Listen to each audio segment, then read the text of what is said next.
Mulligans is about two college-age best friends who go home for the summer, and they're working on the golf course and staying with one of the friends' families, and the family is threatened to be torn apart when one of them makes a mistake. There's nothing to say if it's already said. It's the places you go, it's the thoughts in your head, and it's you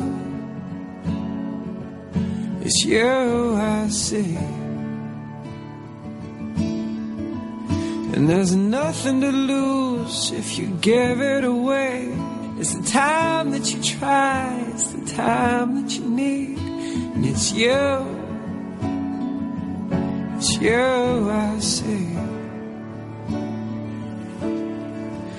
So turn on. I don't even know who that is. Come on, don't fucking touch it. That's enough. What are you doing, Dad? Why is everyone yelling? There's nothing to lose. So turn around if you know what you want. You don't ever have to be on your own. And the mistake is that he has an affair with his best friend's dad. For me, the word Mulligans is actually more the story of the dad and whether he gets a second chance in his life. Chase's character was like a baseball that flies through a window, and a family has to deal with it, whether it be they find the kid who did it or they throw the ball back out and they fix the window. It's a really good, I guess, way of looking at the story. And really the crux of the story is how the family deals with it, the repercussions of after that affair has happened and then it's found out about, and how the best friend, the son, Tyler, played by Derek James, how he now sees his best friend in this new light, how he sees his father, how he becomes more of a father figure himself for his little sister, Birdie, played by Gracie Vukovic. And then the very intense relationship between the mother and the father, Stacy and Nathan, played by Taya Gill and Dan Payne. And it was really fun to delve into that, because it's a relationship that is functioning, which I see in so many families and marriages. It's from all outside appearances, it's a lot of smiles and laughter, and it seems to be wonderful, but what happens behind closed doors is quite a different story. Charlie wrote a really good story to where it's very rare that you have two protagonists, and we like to think that Stacy and Dan were both protagonists in the story.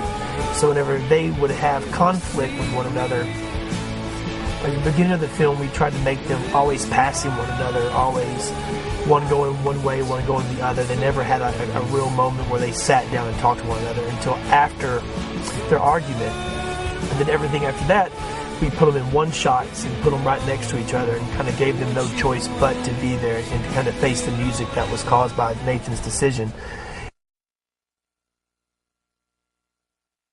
Nathan is a father as a result of a teen pregnancy. Didn't get a lot of chance to explore youth and his own life and his own needs, wants, and desires, and sort of fell into the family dynamic straight away. And over the course of 20 years, fell into a pattern of existence that denied a lot of the things that came about from not being able to explore that part of his life. 20 years in, he meets somebody that is the catalyst for the change that he's always wanted, and takes a risk at living his life at the time that he's, I guess in a way, midlife crisis, in the way that he's always wanted to. And again, choices that large come with great ramifications and repercussions, and he goes through the journey of making right what could possibly go wrong.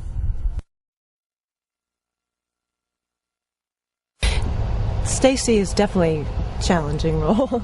Probably the saddest role I've ever had to play.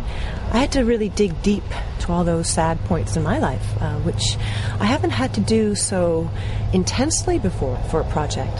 I've learned a lot about me through this movie and through this character, and in a way I've embraced the challenge and embraced the fears of going to places of great sadness for myself in order to portray her. Tyler goes from being the mayor of the town, everybody loves him, to just his life sucks, and everything he thought he had, you know, he's quoted in the movie of saying, this is going to be the best summer ever, and then it's like the worst summer ever. I affiliated with Tyler's character because I remember when my parents divorced, so the character of Tyler to me was kind of, whenever Derek and I would discuss and found out that, you know, he had a similar situation where he and I, we found a happy medium really quickly on the character of Tyler because we both had been in that situation before. He wrote like situations and isms and scenes that were like stuff that had actually happened, or conversations that had actually happened. So I think that he tried to capture the realness of our friendship. Gracie, who played Birdie, it's the innocence of childhood and the oblivion. She just doesn't realize everything that's going on. Where the character is a really smart kid for her age, but there's still that part of where she doesn't realize the scope of everything, the magnitude of everything that's going on. From the words of the mouths of babes, as they say, everything that comes out of her mouth is very telling. Charlie and I had made a conscious effort to really make Chase's character, the character of Chase, an antagonist that could at least receive sympathy from certain parts of the audience. And we decided to really make him a genuine character who was really trying to help. He just found himself in kind of a whirlwind that he couldn't get himself out of. The gay character comes into the lives of this seemingly perfect family, and it ends up being all torn apart. But in reality, all of them had been making sacrifices, and the truth in the end is what wins. And so he was really the impetus for what will turn out to be a better life for all of them.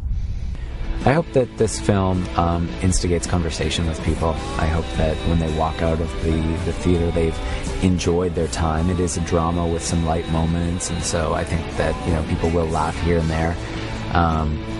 But I hope it's a conversation starter, that people look at their lives, their relationships, people that they know, and it causes them to go, what is this all about? What is marriage about? What are relationships about? How do we define family? And when is it appropriate to give second chances? You know, like it's like any story that has love and conflict and struggle and whatnot in it. It's a story that's worth telling.